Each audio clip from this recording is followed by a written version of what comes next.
Jagan arrest అయితే, అవును మీరు వింటున్నది నిజమే, మాజీ ముఖ్యమంత్రి వైకాపా అధినేత వైఎస్ జగన్మోహన్ రెడ్డి అరెస్టుకు రంగం సిద్ధమవుతున్నట్లు స్పష్టంగా కనపడుతుంది. ఆంధ్రప్రదేశ్లో గత ప్రభుత్వానికి సంబంధించి మద్యం కుంభకోణం వ్యవహారంలో మాజీ ముఖ్యమంత్రి జగన్మోహన్ రెడ్డి మెడకు ఉచ్చు బిగుస్తోంది. ఇప్పటికే ఆయనకు అత్యంత సన్నిహితులు, ఆయన లెఫ్ట్ హ్యాండ్, రైట్ హ్యాండ్, ఆయన గుండెకాయ లాంటి వాళ్ళు అందరినీ కూడా అధికారులు అరెస్ట్ చేశారు. ఒక పక్క సిట్ విచారణ, మరొక పక్క ఈడీ విచారణ, ఉక్కిరి బిక్కిరి అవుతుంది జగన్ శిబిరం మొత్తం కూడా. రాజ్ కసరెడ్డిని మొదలుకొని సజ్జల శ్రీధర్ రెడ్డి, తాజాగా నిన్న ధనుంజయ రెడ్డి, కృష్ణమోహన్ రెడ్డిల అరెస్ట్. ఒక్కసారిగా వైసీపీ శిబిరం ఉలిక్కి పడింది. కృష్ణమోహన్ రెడ్డి అంటే జగన్మోహన్ రెడ్డి ఓఎస్డి. గత 5 ఏళ్ల జగన్ పరిపాలనలో కుడి భుజంలో ఉన్నాడు కృష్ణమోహన్ రెడ్డి. అదేవిధంగా ధనుంజయ రెడ్డి మరి గత 5 ఏళ్ల జగన్మోహన్ రెడ్డి ప్రభుత్వంలో సీఎంఓ ప్రధాన కార్యదర్శిగా ఉన్నారు. ఆయన ఐఏఎస్ ఆఫీసర్ ఆయన ధనుంజయ రెడ్డి గారు, ప్రస్తుతం రిటైర్డ్ అయ్యారనుకోండి. మరి ఆయన కూడా జగన్మోహన్ రెడ్డి గారికి మరి ఒక భుజం లాంటి వాళ్ళే, ఒకరు కుడి భుజం అయితే ఒకరు ఎడం భుజం. అలాంటి వాళ్ళిద్దరూ అరెస్ట్ అయ్యారు. వాళ్ళ దగ్గర నుంచి సిట్ అధికారులు కీలకమైనటువంటి సమాచారాన్ని రాబడుతున్నారు.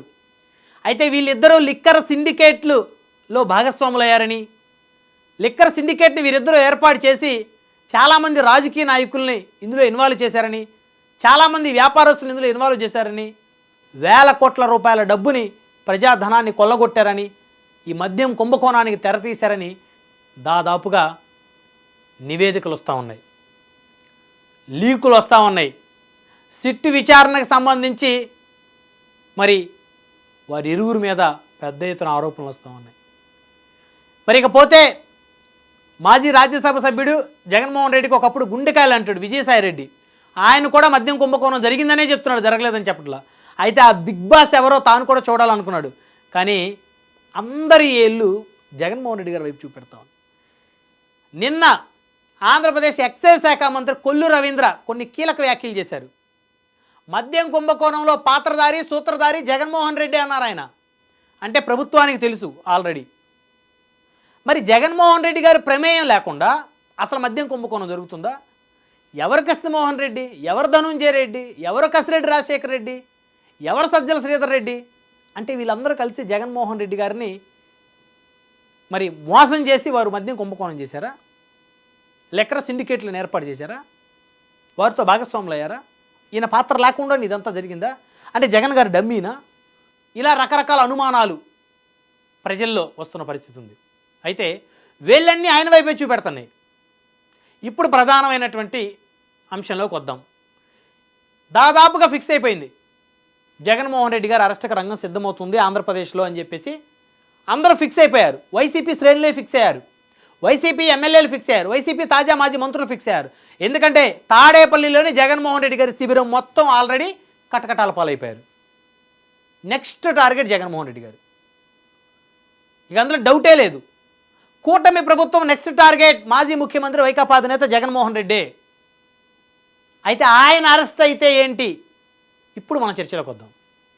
పార్టీ పరిస్థితి ఏంటి? పార్టీ ఎవరి చేతుల్లోకి వెళ్తుంది? అసలు వైసీపీని కాపాడుకునే పరిస్థితి ఉందా? మాజీ ముఖ్యమంత్రి జగన్మోహన్ రెడ్డి గతంలో ముఖ్యమంత్రి కాకముందు మరి ఆయన అక్రమాస్తుల కేసులో అరెస్ట్ అయినప్పుడు ఒక పక్క తల్లి, మరొక పక్క చెల్లి ఆయన్ని నడిపించారు, ఆయన పార్టీని నడిపించారు. రాష్ట్ర వ్యాప్తంగా పర్యటనలు చేశారు. జగనన్న వదిలిన బాణానంటూ ఆయన సోదరి షర్మిల గారు రాష్ట్రం మొత్తం తిరిగారు. 3000 కిలోమీటర్ల పైగా పాదయాత్ర చేశారు. వైఎస్ఆర్ కాంగ్రెస్ పార్టీకి ఊపిరి పోశారు. మరి ఈరోజు ఊపిరి పోసే వ్యక్తులే లేరు ఆ పార్టీలో. వైఎస్ విజయలక్ష్మి గారు కూడా జగన్మోహన్ రెడ్డి గారు సహకరించట్లా. వారి మధ్య ఆస్తి తగాదాలు ఉన్నాయి. మరి జగన్మోహన్ రెడ్డి గారు మరి ఆయన సత్యమణి భారతిరెడ్డి గారు సాక్షాత్తు విజయం గారి మీద కొన్ని కేసులు, ఆస్తి సంబంధించినట్టు పంపకాల వ్యవహారంలో మరి ఆమె మీద కొన్ని కేసులు కూడా పెట్టారని షర్మిల గారు చెప్తా ఉన్నారు. అవి నడుస్తూ ఉన్నాయి.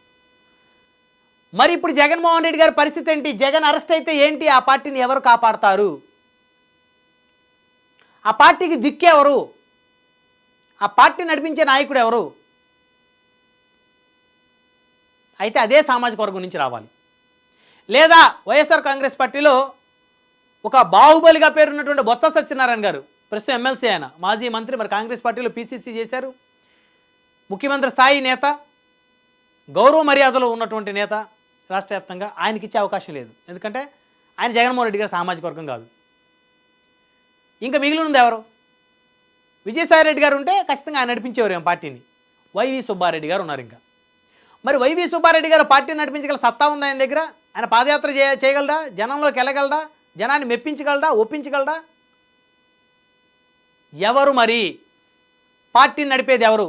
అయితే అందరి వేళ్ళు భారతి గారి వైపు చూపెట్టే అవకాశం ఉంది. ఆయన సతీమణి భారతిరెడ్డి గారు. మరి భారతిరెడ్డి గారు వైఎస్ఆర్ కాంగ్రెస్ పార్టీ పగ్గాలు చేపడితే ఆవిడ పరిస్థితి ఏంటి? వైఎస్ఆర్ బిడ్డగా ఆ రోజు షర్మిల గారు రాష్ట్ర వ్యాప్త పర్యటనలు చేసి ఆ లెగసీని కంటిన్యూ చేశారు. ప్రజలు ఆవిడ్ని, మరి ఆవిడ యొక్క మాటల్ని మెచ్చుకున్నారు. ఆవిడ నాయకత్వాన్ని జైకొట్టారు. ఆవిడ నాయకత్వంలో రాష్ట్ర వ్యాప్తంగా నడిచారు. మరి భారతిరెడ్డి గారి నాయకత్వంలో నడిచే అవకాశం ఉందా? వైఎస్ఆర్ రక్తమైనటువంటి షర్మిల నాయకత్వంలో నడిచినటువంటి శ్రేణులు జగన్మోహన్ రెడ్డి గారి సతీమణి అయినటువంటి భారతిరెడ్డి గారి నాయకత్వంలో ఏ మేరకు నడుస్తారు? ప్రజలను ఆవిడ ఏ మేరకు మెప్పించగలరు, ఒప్పించగలరు? ఆల్రెడీ వివేకానంద రెడ్డి గారి హత్య కేసుకు సంబంధించి ఆరోపణలు ఎదుర్కొంటున్నటువంటి అవినాష్ రెడ్డి గారికి భారతిరెడ్డి గారు సపోర్ట్ చేస్తున్నారనేటువంటి ఆరోపణలు ఎదుర్కొంటున్న నేపథ్యంలో మరి రాష్ట్ర వ్యాప్తంగా వైఎస్ కుటుంబీకులు, అభిమానులు మరి వైఎస్ భారతిరెడ్డి గారిని నాయకురాలుగా అంగీకరిస్తారా? ఇప్పుడు ఎవరి దిక్కు పార్టీకి? ఆవిడని అంగీకరించకపోతే ఫైనల్గా వైఎస్ షర్మిలే జగన్మోహన్ రెడ్డి గారి పార్టీకి దిక్కు మొక్కు కానుందా? ఒకవేళ జగన్మోహన్ రెడ్డి గారు జైలుకు వెళ్తే వైకాపాని నడపలేని పరిస్థితుల్లో భారతిరెడ్డి గారు, అదేవిధంగా మిగిలిన వైకాపా నేతలు ఉంటే మరి చివరికి భారతిరెడ్డి గారి షర్మిలారెడ్డి గారిని సాయం కోరక తప్పదా? చివరికి తన ఆడబిడ్డ, తన అత్త అయినటువంటి మరి వైఎస్ విజయలక్ష్మి గారిని బ్రతిమలాడుకొని మరి వారి చేతికి పార్టీ పగ్గాలు అప్పచెప్పడానికి భారతిరెడ్డి గారు ఒప్పుకుంటారా? ఒకవేళ ఒప్పుకోరు అనుకో, జగన్మోహన్ రెడ్డి గారు ఎక్కువ కాలం జైల్లో ఉండాల్సిన పరిస్థితి, ఆ పార్టీ ప్రజల్లో నిర్వీర్యమయ్యేటువంటి పరిస్థితి, మరి వారి ఆస్తులు కూడా దాదాపుగా సీజ్ చేసేటువంటి పరిస్థితులు వస్తుంటాయి. మరి అలాంటి పరిస్థితుల్లో ఆస్తులు కాపాడుకోవాలి, పార్టీ ప్రతిష్టత కాపాడుకోవాలి. ముఖ్యంగా జగన్మోహన్ రెడ్డి గారు, భారతిరెడ్డి గారు తన భర్తని జగన్మోహన్ రెడ్డి గారిని కాపాడుకోవాలి. ఇవన్నీ జరగాలి అంటే వైఎస్ఆర్ కాంగ్రెస్ పార్టీ బ్రతకాలి. ఆల్రెడీ 11 స్థానాలకు పరిమితమైన వైఎస్ఆర్ కాంగ్రెస్ పార్టీ, ఆ పార్టీ అధినేత అరెస్ట్ అయితే ఆ పార్టీ పరిస్థితి ఆగమ్య గోచరంగా ఉంటుంది. ఆల్రెడీ ఆ పార్టీ చెందినటువంటి తాజా మాజీ ఎమ్మెల్యేలు, మంత్రులు, ఎంపీలు చాలామంది జైల్లో ఉన్నారు. మరి కొంతమంది జైలుకి వెళ్ళడానికి సిద్ధంగా ఉన్నారు. అలాంటి పరిస్థితుల్లో వైఎస్ షర్మిల గారికే వైఎస్ఆర్ కాంగ్రెస్ పార్టీ పగ్గాలు అప్పచెప్తే ఆ పార్టీ బతుకుతుందనేటువంటి అభిప్రాయం రాష్ట్ర వ్యాప్తంగా వైసీపీ శ్రేణుల్లోకి వెళ్ళిపోయింది. సో ఆస్తి తగాదాలు ఎన్నున్నప్పటికీ కూడా అది ఆ కుటుంబం యొక్క అంతరంగిక వ్యవహారం కాబట్టి మరి ఆ కుటుంబం మీద పెద్ద ఎత్తున దాడి జరిగేటువంటి నేపథ్యంలో మరి ఆ కుటుంబం అంతా ఏకమవ్వాల్సినటువంటి అవసరం ఉన్నటువంటి నేపథ్యంలో వైఎస్ఆర్ యొక్క మాజీ సన్నిహితులు ఎవరైతే ఉన్నారో మరి వాళ్ళందరూ కూడా షర్మిల గారిని బ్రతిమిలాడి బుజ్జగించి వైఎస్ఆర్ కాంగ్రెస్ పార్టీలోకి తీసుకొని వచ్చి పగ్గాలు ఆవిడ చేతికి అప్పచెప్తే, రాష్ట్ర వ్యాప్త పర్యటన చేయడానికి షర్మిల అంగీకరిస్తే మళ్ళీ వైఎస్ఆర్ కాంగ్రెస్ పార్టీకి ఒక జీవం పోసినటువంటి నేత అవుతారు, మహిళా నేత అవుతారు షర్మిల గారు. అలాంటి పరిస్థితి జరగకపోతే జగన్మోహన్ రెడ్డి గారు జైల్లో నుంచి ఎప్పుడు బయటకు వస్తారో తెలియదు. మిగతా ఆస్తులు ఎక్కడెక్కడ ఉన్నాయో వాటన్నింటినీ మరి సీజ్ చేసే పరిస్థితులు వస్తాయి. వైకాపా శ్రేణులందరూ జైలుకి వెళ్ళే పరిస్థితి వస్తుంది. ఆ పార్టీ పూర్తిగా కుప్పకూలిపోయే పరిస్థితి వస్తుంది. సో ఇన్ని కళ్ళ ముందు కనపడుతున్న భారతిరెడ్డి గారు కేవలం తన పంతాన్ని నెగ్గించుకొని షర్మిల గారి సహాయం కోరకుండా కనుక ఉంటే, తన పంతమే నెగ్గాలని ఉంటే మరి ఆవిడ అన్నీ కోల్పోతారు. అన్నీ కోల్పోయి భారతిరెడ్డి గారు సాధించేది ఏంటి? సో కాబట్టి జగన్ అరెస్ట్ అయితే వైఎస్ఆర్ కాంగ్రెస్ పార్టీకి దిక్కు మొక్కు కానున్నారు వైఎస్ షర్మిల అనే ప్రచారం రాష్ట్ర వ్యాప్తంగా సాగుతుంది. ఇది మరి ఏ మేరకు ఇంప్లిమెంట్ అవుతుందో చూడాలి. అయితే మరికొద్ది రోజుల్లో వైకాపా అధినేత అరెస్ట్ ఖాయం అనేటువంటి ప్రచారం ఆంధ్రప్రదేశ్లో పెద్ద ఎత్తున సాగుతూ ఉంది. వైకాపా శిబిరం దాదాపుగా జైలు గోడల మధ్యకి వెళ్ళిపోయింది. ఇక ఆ పార్టీ నడిపించేటువంటి అధినేత ఒక్కడే తాడేపల్లి శిబిరంలో ఉన్నాడు. మరి ఇక ఆయన్ని కూటమి ప్రభుత్వం టార్గెట్ చేసేటువంటి పరిస్థితులు స్పష్టంగా కనపడుతున్నాయి.